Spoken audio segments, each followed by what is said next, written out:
Well, again, my name's Gabe Zollner. Looks like Sarah Palin, the ex-governor from Alaska, was 100% correct. I don't know if she had a crystal ball or what. Remember when she said that Obamacare had death panels? Well, if you take a look at what's going on right now, apparently they're blaming the Sequester on this, but a lot of cancer centers are turning away Medicare patients. Now, Medicare patients are the elderly, you know. So if they're being turned away from cancer centers, where are they going to go? Well, they're going to die. That's what's going to happen. So Sarah was right. Yeah. That's exactly what's going to happen. You see, Obama doesn't have any use for people that aren't producing. If you're not going to produce, well, they don't need you. And it's sort of somewhat of a dichotomy because he's got so many people on welfare that aren't producing either. But that's because that's part of his plan to create that dependency. So when he pulls the pin, what's going to happen? Be a lot of riots. But he definitely doesn't have any use for the elderly. Being one of those elderly, it does cause me a lot of concern because I am on Medicare. Yeah, I also have supplementary insurance, which is rather costly, but you really can't be without it because medical services are rather costly.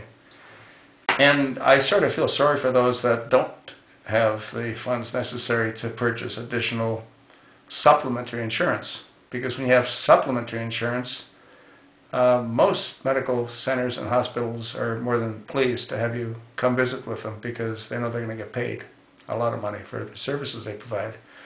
But if you have only Medicare, I guess 90% of what the schedule pays isn't enough when those facilities can get 100%.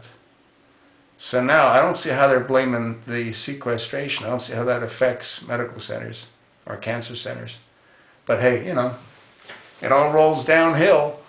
And the reality is that if nothing's changed in Washington in the near future, I think we're all screwed. You know what I mean? He's going to get us all, the old, the young, and the in-between.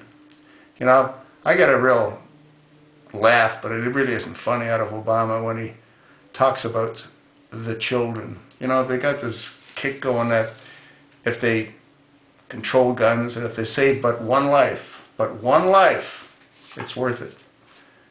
Yet they're killing millions through abortions. Many of those are late-term abortions where they stick a pin in the back of the neck of the baby and suck out its brains until its skull collapses. How sick is that? Huh? But he cares about the children. Huh? And at the same time, he's destroyed the financial future for how many generations of children? But he cares about the children. The only children he cares about are his own. And I'm willing to bet that if you did a DNA on them, they're not even his. You know, they don't have, like, you know, the ears. But anyway, it's neither here nor there. It is what it is, and I don't see him leaving ever. How's that grab you? Yeah, he's never going to leave. Nope. He's going to become well, he already is, but he's going to rule as a dictator, which he already does. He ignores the Constitution, and not a single member of Congress says a thing. Nothing. You ever wonder why that is? I'll tell you why. I think it is. They're all complicit. They've all been given or promised a seat at the New World Order. They don't give a squat about us. Not a squat. You think not? Well, just look at their actions. There aren't any, right? What's that tell you?